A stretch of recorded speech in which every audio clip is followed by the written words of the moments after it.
Hey guys, this is Birdie with Fit and Fun and Then Some, and I am here today with pretty much a whole 30-minute cardio session for you, but I won't take the full 30 minutes. I'm just going to go over the exercises with you and tell you the length of time to take with them, and then you're good to go.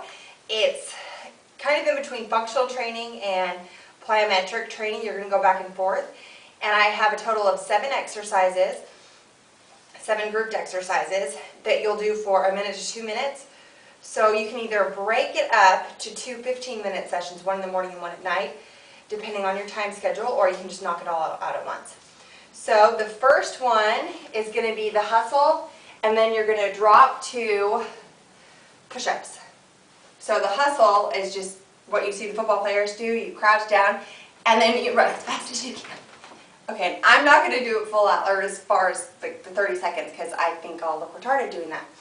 So and then you're going to go down and do push-ups, and you can do girl push-ups or boy push-ups.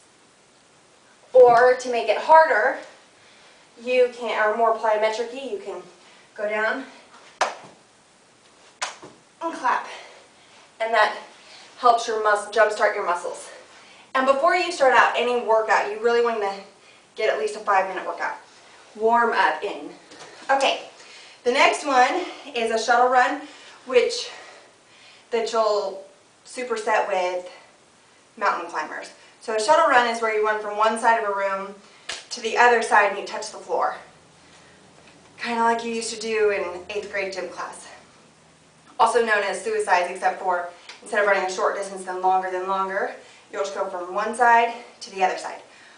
And then you'll superset that with mountain climbers, which, if you've seen my videos before, you know about the plank, and hopefully you've been doing it.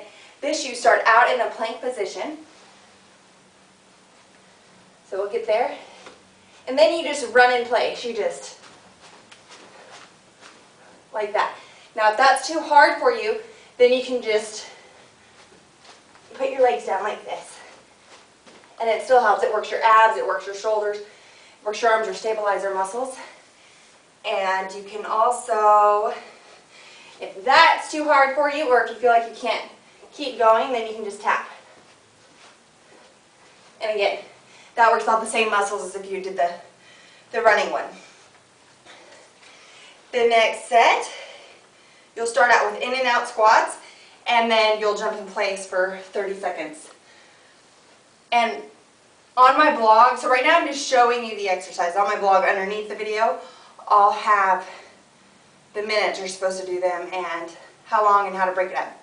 But these are the in and out squats. Whew, I'm already getting winded. So you're going to start open with feet just a little bit wider than shoulder width. And you're going to jump out, and jump in. So look at my posture, and that's where you want to have your alignment. You don't want to be too forward, you don't want to be too straight up. You want to make sure your spine's aligned. So you'll go down, and then up, out, and then in.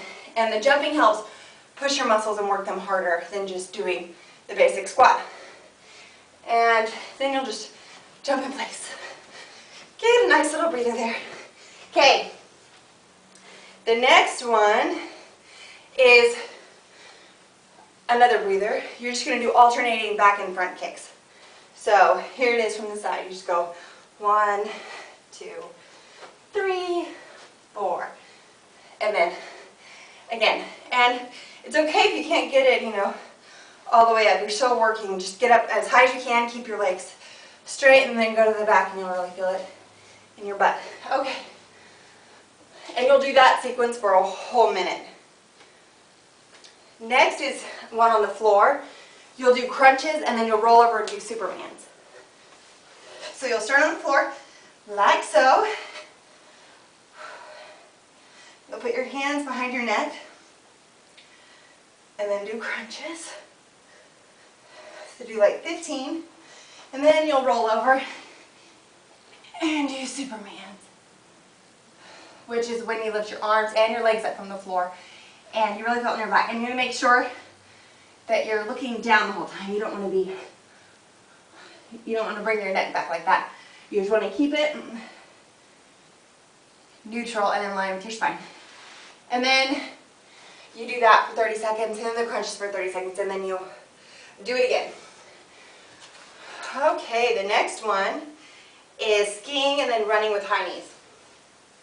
So, the skiing is jumping from side to side like you're skiing. So, get your hands with your poles, and then just back and forth. Back and forth for 30 seconds, and then you'll run with high knees. And what I like to do is I like to put my hands parallel to the floor at a 45-degree angle, and then come up and hit it.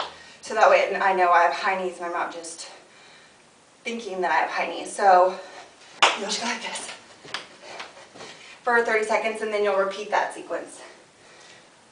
Okay, and the last one I have for you is, some people call it a switch lunge, some people call it split squats, but it goes like this, and then you're going to do jacks right after that. So it's like you're going to do a lunge, but instead of just switching, you're going to go right into another lunge and get that deep lunge. You want to make sure that your knee does not go over your toe. You want to make sure that this side is at a 45-degree angle. You want to get your knee as close to the ground as you can. Now, if that's too hard, you can just go like this, which works you out still, but it's not as hard as the split squat. And then you'll just jack it out. Whew! You're giving me my workout, and this is just a sample. Okay, well, that is it. Hopefully you got all the exercises. You can write them down. You can come back and look at them. I didn't want to have to do the whole 30 minutes because that way you'd have to keep looking at your computer. But try to set a timer for like 15 minutes, and then every time a minute goes down, either go on to the next sequence, and then you can do it twice in 15 minutes, or you can do each one 2 minutes long and go down to then the whole session will be 15 minutes long. And what I recommend is, I don't have a stopwatch, but if you have one of those, that's great, or a clock with one of those second hands still, then that's good. But what I like to do is count, because then I can count a little more each time versus just waiting for the time to go out, because it seems like that takes forever when you're just standing there. So what I do is let's do, say, the split squat thing. I'll say, okay, I'm going to do 10 on each leg. So 1, 2, 3, and then I get to 10, and then I do 10 jacks. And then if the minute hasn't switched yet, then I'll go back to split squats, and I'll count to 10. Does that make sense? So I don't usually have a personal trainer at home. I don't know if you do. But what I do for, that's Ethan, my 4-year-old. He's like, who are you talking to, Mom? Anyways, what I normally do to push myself like a personal trainer would is, the next time I work out, my first time doing an exercise, I just kind of gauge where I'm at. And the next time I have to do at least one more. So if this time I did 10 split squats, then the next time I have to do 11. I prefer to go to failure. If I can do more than 11, I'll keep going. But I have to do at least one more than I did last time. So that's it. It looks like Ethan might turn off my camera in a minute. So thanks for coming.